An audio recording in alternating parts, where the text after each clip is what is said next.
আচলতে যোৱাকালি এগৰাকী প্ৰধান শিক্ষয়িত্ৰীৰ যি আত্মহত্যা তাৰ পাছতে এতিয়া বিহালীৰ যি শিক্ষক সমাজ সেই শিক্ষক সমাজ উত্তাল হৈ পৰিছে আৰু মোৰ সহযোগীয়ে দেখুৱাব এয়া হৈছে বিহালীৰ যি সমজিলা আয়ুক্ত কাৰ্যালয় সেই কাৰ্যালয়ৰ বাহিৰৰ দৃশ্য আৰু যোৱাকালি বিহালীৰ যি লোহাইৰাম মজলীয়া বিদ্যালয়ৰ প্ৰধান শিক্ষয়িত্ৰী মায়াদেৱী উপাধ্যায়ৰ যি আত্মহনন আৰু আত্মহননৰ পাছতে যিগৰাকী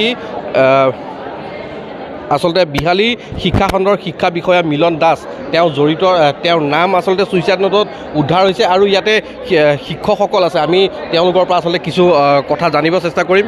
যোৱাকালি এগৰাকী প্ৰধান শিক্ষয়িত্ৰী মায়াদেৱী উপাধ্যায় তেওঁ আত্মহনন কৰিছে আৰু এখন ছুইচাইড নোট উদ্ধাৰ কৰিছে য'ত বিহালী শিক্ষাখণ্ড বিষয়াৰ মিলন দাস তেওঁৰ নাম তাত স্পষ্টভাৱে আছে। কি হৈছে আচলতে প্ৰকৃত ঘটনাটো?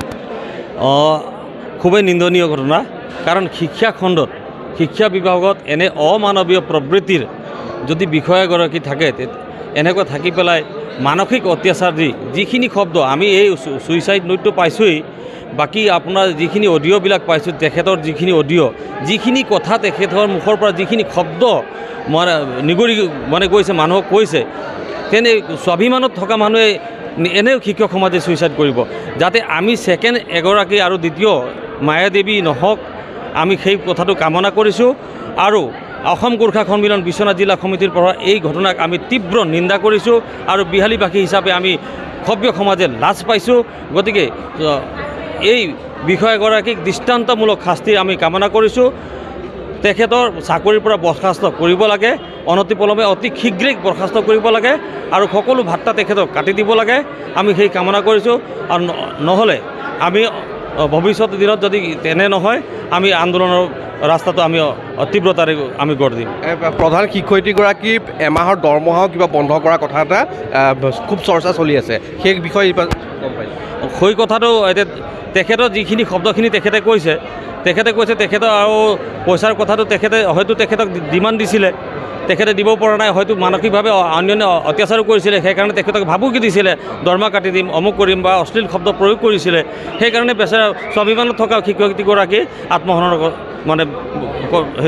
পথটো বাছি ল'বলগীয়া হ'ল। ধন্যবাদ জনাইছোঁ। মোৰ সহযোগীয়ে দেখুৱাব এয়া হৈছে বিহালীৰ সমজিলা যি আয়ুক্ত কাৰ্যালয় সেই আয়ুক্ত কাৰ্যালয়ৰ দৃশ্য আৰু আমি কিছু বাহিৰ ভাগলৈ যাবলৈ আচলতে চেষ্টা কৰিম।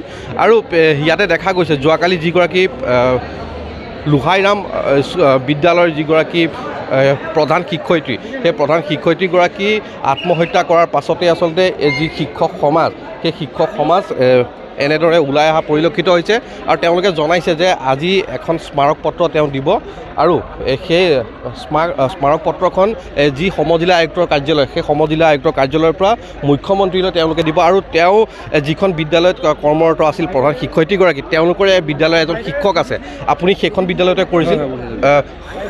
ঘটনাটো আচলতে যিটো হ'ল তেখেতে আত্মহনন কৰিলে আৰু বিয়গৰাকীৰ নাম তেওঁ লিখি থৈ গ'ল। সমগ্ৰ ঘটনাটো কি হৈছে? সমগ্ৰ ঘটনাটো মই যিমান দূৰ পাইছোঁ, মই আজি 7 বছৰ ধৰি সেইখন স্কুলত আছোঁ। বাইদেউক মই তেতিয়াৰ পৰাই পাই আছোঁ। বাইদেৱে এতিয়া কাৰ্যভাৰ গ্ৰহণ কৰিলে, তাৰপিছত ঠিকেই চলি আছিলে। তাৰপিছতে আমাৰ এই বিয়োজন আহিলে। এই বিয়োজনে অহাৰ দিনাৰ পৰা তেখেতৰ ওপৰত সাংঘাতিক ধৰণে মানসিক প্ৰেছাৰ দি আহিছিলে। সৰু সৰু অজুহাতত তেখেতক মাতি দিয়ে, ধমকি দিয়ে, ৰাজহুৱা স্থানত মিটিঙত তেখেতক গালি পাৰে। গতিকে এনেধৰণে সাংঘাতিক ধৰণে মানসিক আতিশয্যতাৰ সন্মুখীন হৈছিলে আৰু আমি সেই কথাটো নিজে প্ৰত্যক্ষদৰ্শী আছিলোঁ, আমি দেখিছিলোঁ। কাৰণ আমাৰ বিদ্যালয়তে সিদিনা ইউনিফৰ্মক লৈ এটা সৰু ঘটনাক লৈ পেলাই তেওঁ প্ৰায় 21জনমান বিভাগীয় কৰ্মচাৰীৰ সৈতে গৈ পেলাই আমাৰ তাতে মিটিং কৰিলে আৰু সেই মিটিঙত বাইদেৱে হাত কৰজোৰ কৰি কৈছিলে যে ছাৰ মোৰ একো ভুল নাই, মই 100% ইউনিফৰ্ম দিলোঁ। তাৰপিছতে কি তেওঁ বিভিন্ন সময়ত আপোনাৰ ওপৰত আমি ইনভেষ্টিগেশ্যন চলাম, আপোনাৰ ওপৰত আমুক কৰিম তামুক কৰিম, হৰেক ৰকম অকল জেললৈ যোৱা, অকল খালী জেললৈ আপোনাৰ এটা ভৰি জেলত আছে, এনেকুৱা ধৰণৰ কথা কৈ সকলো সময়তে ভীতিগ্ৰস্ত কৰি আহিছিলে আৰু যাৰ বাবে আজি বাইদেউজনীয়ে মানসিক দ্বন্দ্বত ভুগি পেলাই তেওঁ আত্মহত্যাৰ পথ বাছি ল'বলগীয়া হ'ল। বাইদেউজনী যথেষ্ট নিৰ্জু আছিলে আৰু তেওঁৰ নিয়মানুৱৰ্তী আছিলে আৰু যথেষ্ট সুন্দৰভাৱে ছাত্ৰ ছাত্ৰীসকলক পাঠদান কৰিছিলে। ইয়াৰ পিছতো আমি এটা কথা বুজি পোৱা নাই যে ইমানৰ পিছতো এজন ব্যক্তিক কি কাৰণে তেওঁ এতিয়াও ৰাজআতিথ্যত তেওঁক থানাত বহুৱাই ৰখা হৈছে।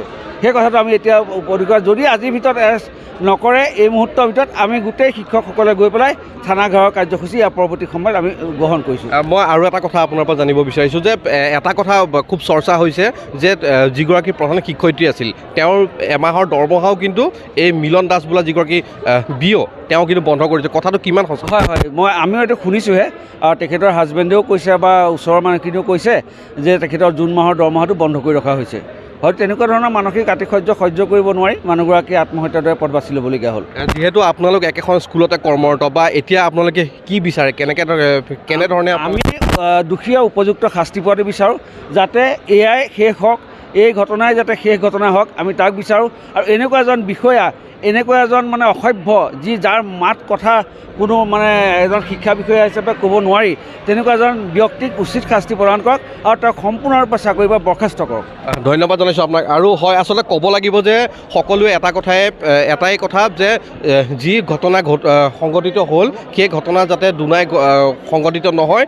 আৰু এজন শিক্ষক আছে, মই তেওঁৰ পৰা কিছু আপুনিও এজন শিক্ষক আৰু এই বিহালী খণ্ড উন্নয়ন বিষয়াৰ আপুনি অধীনত আপোনাৰ স্কুল, কেনেধৰণে পাইছিলে মিলন দাসক? প্ৰথম জইন কৰাৰ পৰা বুলি আমি অৱশ্যে সেই মোৰ বিশ্বনাথ ব্লকত আছিলে স্কুল, ইয়াত মই CRC হিচাপে কৰি আছোঁ। কিন্তু CRC টিচাৰ এইবিলাক বুলি নহয়, মানে প্ৰতিজন মানে আমাৰ অফিচৰ যিটো ষ্টাফ তেওঁলোকে কিন্তু প্ৰথম দিনাৰ জইন কৰাৰ দিনাৰ পৰা কিন্তু মানসিকভাৱে যথেষ্ট মানে প্ৰেছাৰ দি আহিছে।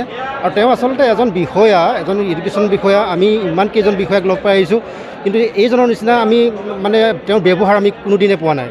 তেওঁ আচলতে এজন চাইকো হ'লেহে আচলতে এনেকৈ ধৰণৰ মানুহক ব্যৱহাৰ কৰিব পাৰে।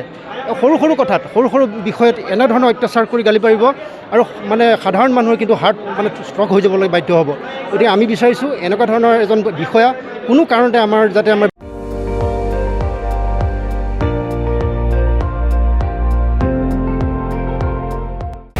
আপুনি চাই আছে ND24, সৰ্বশ্ৰেষ্ঠ নহয় সৰ্বোত্তমৰ দৌৰত।